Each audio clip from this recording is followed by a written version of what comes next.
Perkenalkan, saya Apriano Rikitani dengan NIM 2109010003.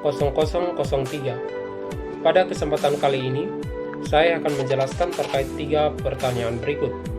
Yang pertama, pada situasi seperti apa kita akan menggunakan ragam dan variasi bahasa? Terdapat 3 faktor yang mempengaruhi ragam dan variasi bahasa. Yang pertama, faktor budaya dan letak geografis. Yang kedua, faktor iptek. Yang ketiga, faktor sejarah.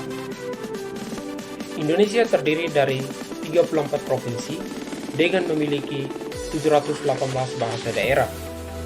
Di NTT sendiri tercatat ada 72 bahasa daerah. Jika dikaitkan dengan faktor budaya dan letak geografis, maka setiap daerah ini yang terdiri dari berbagai ragam macam bahasa daerah akan mempengaruhi adanya ragam dan variasi bahasa. Ketika melakukan interaksi dengan orang lain, maka disitulah akan muncul berbagai ragam dan variasi bahasa. Saya mencontohkan, ketika orang Timor berinteraksi dengan orang Flores, maka disitulah akan muncul berbagai ragam dan variasi bahasa yang berbeda-beda. Yang kedua, faktor iptek. Jika dilihat dari faktor ilmu pengetahuan dan teknologi, maka bahasa ini tentu mengalami banyak perubahan. Dari waktu ke waktu, penggunaan ragam dan variasi bahasa ini sangat beragam. Salah satu yang mempengaruhinya itu, atau salah satu bentuk dari ragam dan variasi bahasa itu, yaitu faktor kronoleg atau dialek temporal. Nah, di mana variasi bahasa yang digunakan oleh kelompok masyarakat tertentu itu bergantung pada masa ke masa. Saya mencontohkan, pada zaman dahulu ada dikenal dengan istilah zaman ABG. Pada zaman sekarang, angkatan sekarang ini, untuk zaman ABG jarang digunakan. Pada zaman dahulu ada istilah yang namanya EPNK. Jika dilihat di film komedian Papua, itu kita akan banyak melihat itu. Nah, tetapi pada zaman sekarang itu kita tidak akan melihat. Nah, tentu waktu juga dia sangat mempengaruhi adanya berbagai ragam dan variasi bahasa. Yang berikutnya adalah faktor sejarah. Jika dibandingkan pada zaman dahulu dengan zaman sekarang, tentu ada banyak pergeseran makna dan variasi bahasa. Bahasa-bahasa yang digunakan pada masa dahulu, di mana itu akan berbeda dengan masa sekarang.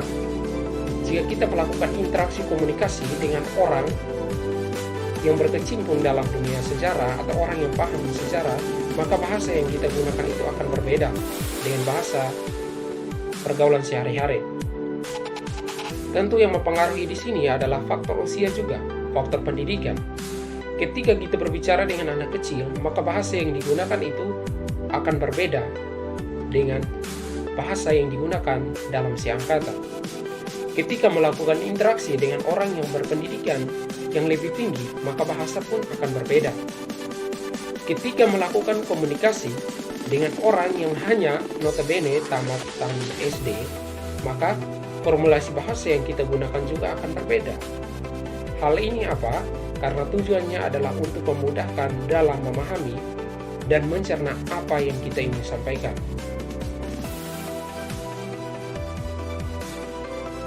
Ragam dan variasi bahasa ini, jika dilihat pada masa sekarang atau zaman sekarang,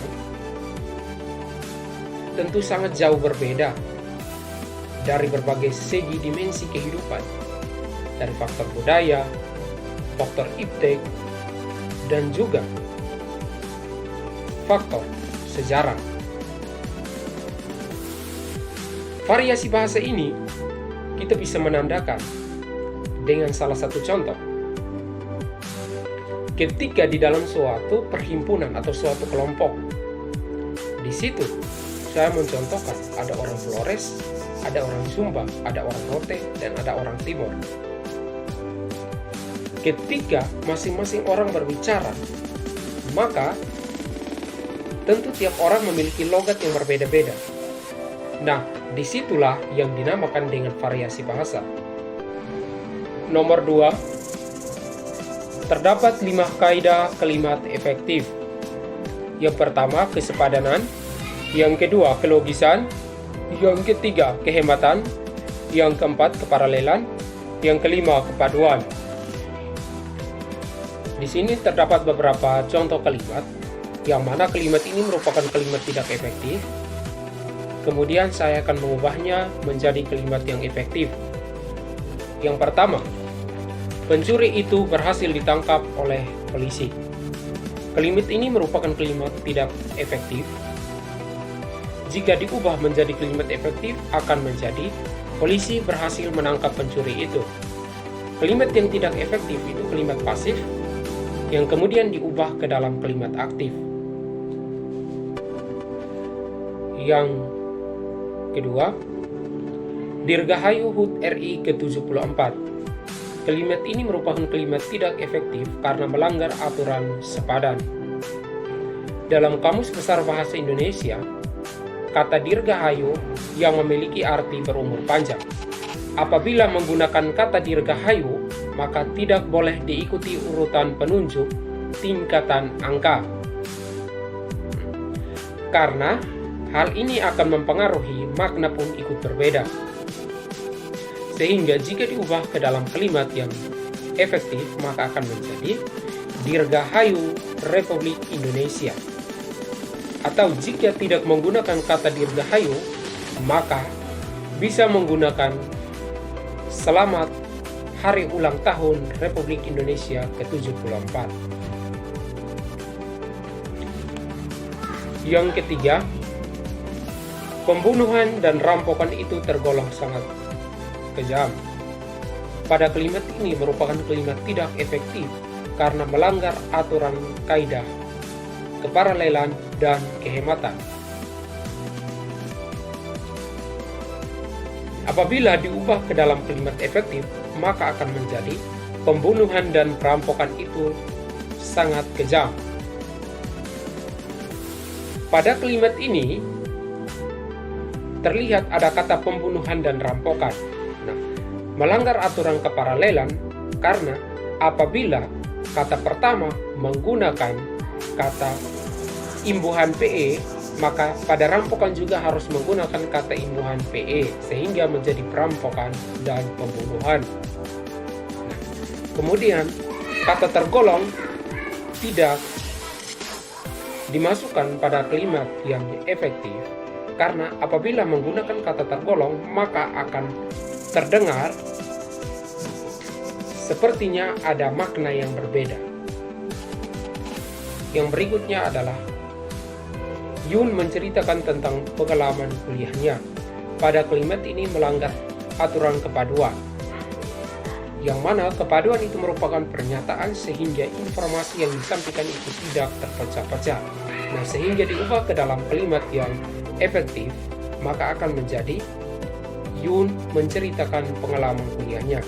Kata tentang dihilangkan. Yang berikutnya adalah pilihlah salah satu jawaban dengan benar.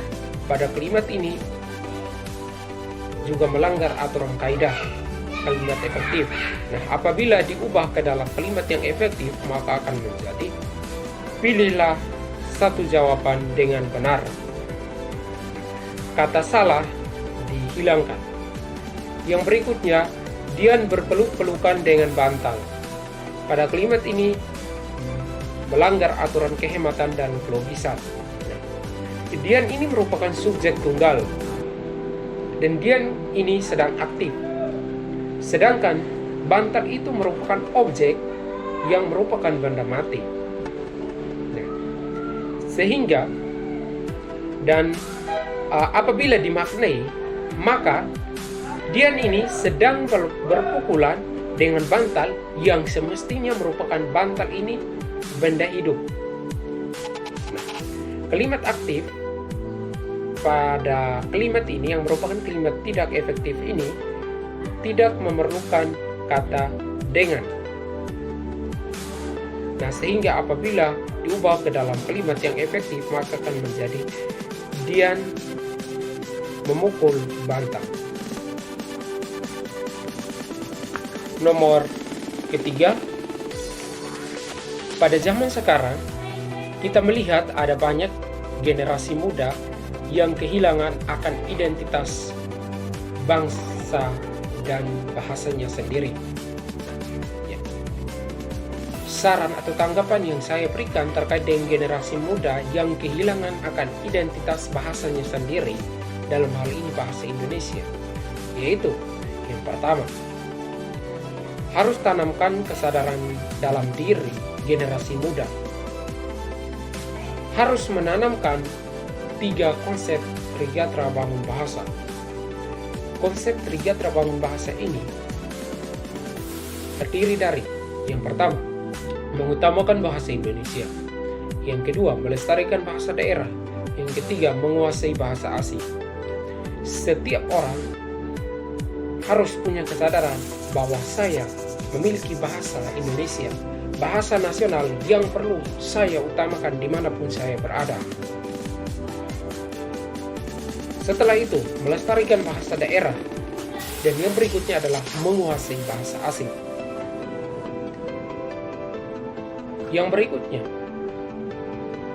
generasi muda harus terlibat aktif dalam berbagai kegiatan kebahasaan yang sudah dicanangkan oleh Pusat Pengembangan dan Pembinaan Bahasa, Direktorat Kemendikbudristek. Pemerintah daerah sudah berusaha semaksimal mungkin untuk mengembangkan generasi muda untuk lebih mencintai bahasanya sendiri.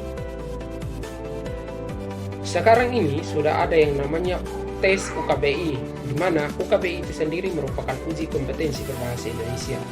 Generasi muda semestinya harus diberi sosialisasi bahwa bahasa Indonesia sekarang ini ada tes yang namanya UKBI. Nah, sehingga dengan demikian harus mendorong generasi muda untuk terlibat aktif dalam berpartisipasi mengikuti kegiatan UKBI.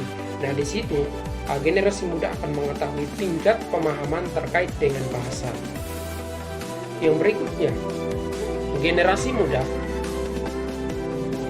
harus mempelajari dan memahami terkait dengan bahasa-bahasa baku.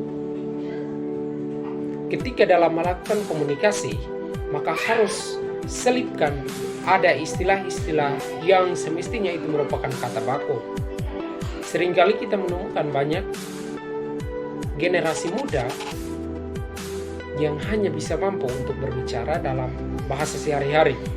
Tetapi apabila berbicara menggunakan bahasa ilmiah atau bahasa yang bersifat baku, maka generasi muda itu akan kehilangan, akan seperti tidak mengetahui bahasa itu. Oleh karena itu, pentingnya peran pemerintah, pentingnya peran orang tua juga harus mendidik anak-anak bangsa sejak masih kecil. Di berbagai tingkat seperti pendidikan juga harus menuntut generasi muda untuk patut menguasai bahasa Indonesia.